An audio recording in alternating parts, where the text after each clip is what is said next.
from the city of New York, Cpsboxingnews right here within Sutherland. Hey, welcome to New York. How's everything? Thank you very much. It's been absolutely brilliant so far. I'm loving the city. We've had a busy week so far, and going to be a big week. Hey, big week and big events. The Irish community, and I know it's gonna capture a lot of fans because they're gonna come and support yourself. Tell us about this upcoming fight against your opponent that eventually is gonna be fireworks when it comes. It's definitely going to be fireworks. The whole event's obviously built around Callum, main event, Paddy's Day weekend. It's all set up to be a perfect night, but unfortunately I'm going to be spoiling the party. So I'm very, very much looking forward to it. This is a huge, huge event, one that I've been working my whole life to as well. I'm not just here to come in, take a beating and get another win on Callum's record. I'm coming here, I'm going to test Callum, and we'll really see if he is any good and see if he is going to be the level that everybody thinks he is. Hey, let me tell you something. For what I know and what I've been reviewing from you and your opponent, with all due respect to both of you, you guys coming with the power and everything like that. Is this fight gonna end in decision, knockout? This isn't going to the judges. It's definitely not. It's there's going to be times where it's going to be a gunfight, and then we're going to really see who can ban. But I don't see it going to the judges. I know myself, if it goes to the judges, I'm not going to get the nod. So for me, there's only one objective, and that's to make sure Callum doesn't see the final bell. So definitely you want to end it up in your own way, in your own terms when it comes to bringing a knockout or something like that. Exactly. Because at the end of the day, you don't want to leave that to the judges and everything like that. That's exactly it. I can control my own destiny by keeping it in my own hands and let my hands do the talking. So that's all I'm here to do.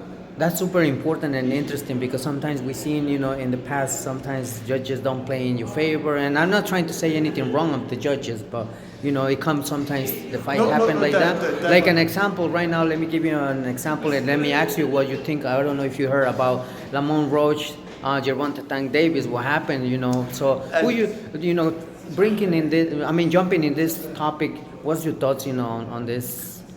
His knee touched the ground. It's a 8 count, simple as that. It's got to be what it is.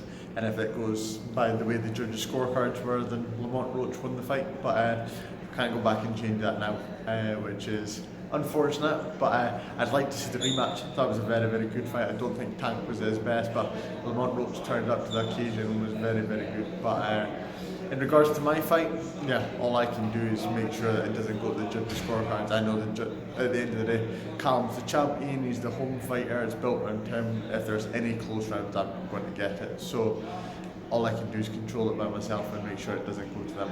So that's interesting because I know you come in with everything and you don't want to leave it to the judges and leave, of course, everything on that night and that fight. So let's talk about a little bit of how you prepare yourself.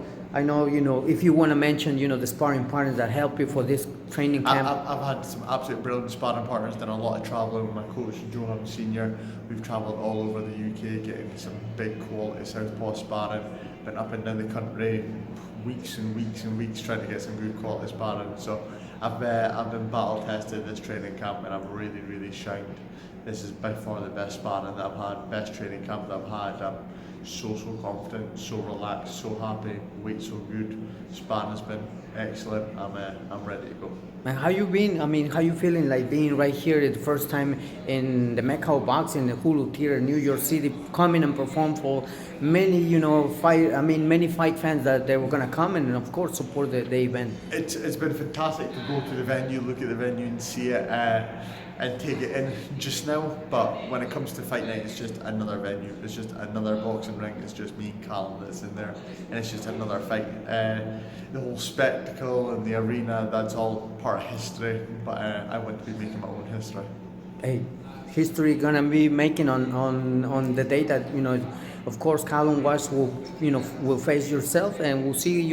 As you mentioned, you don't want to leave that to the judges. It's a big Exactly. On Sundays, March 16th, we will see who's going to be victorious, and I believe it's going to be myself. Hey, I wish you nothing but the best in both of you. In my behalf, both of you come out safety. May the best man win on that night. You just mentioned you don't want to leave that to the judges. And Dean, 154 division is pretty much intriguing. Virgil Ortiz, Sander Sayas, including Terence Crawford. Yeah. What's your thoughts? I mean, or who would you like to face in the future if you win? You know, I've got to focus on beating Callum first, but Callum's highly ranked in the world. I think he's high in the WBC and the IBF, so taking his belt and taking his position is exactly what I plan to do. And like you said, the 154-pound division, especially over in the States just now, is fantastic. So I'd like to be coming over here a lot more regularly and fighting some of that big names also. But first of all, March 16th, we've got to deal with Callum Walsh first. that's pretty much interesting because from, you know, like let's say you bring in the best, you want to, you know, win on that night. Of course he wants to win, but you're ready for this, you're ready for perform, you know, in front of many fight fans in front of New York City. And hey, I would say that it's going to be fireworks because I already seen the previews. Both of you can carry the power, so we'll see who lands the first. And then we'll see. Then the fun begins.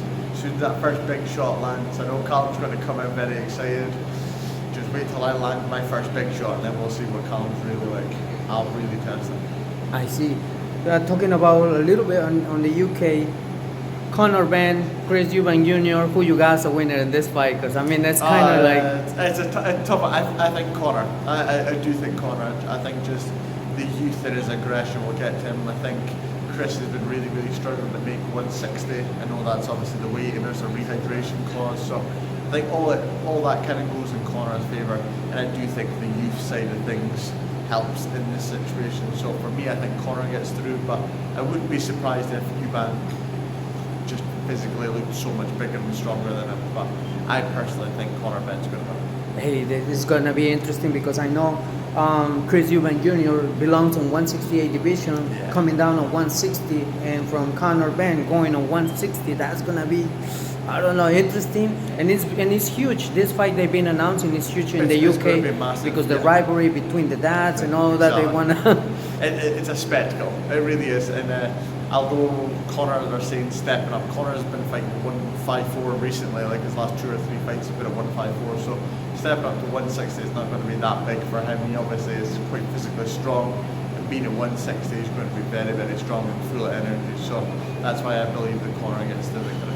That's awesome to see, and we will tune in, you know, what's going on, what's going to happen in between, you know, these two fighters, these two UK fighters that eventually, you know, that the animosity for this fight is so huge that I'm pretty sure, you know, we don't want to miss it. And of course, we don't want to miss neither your fight because against Callum Walsh, and eventually the whole card is going to be in a great card.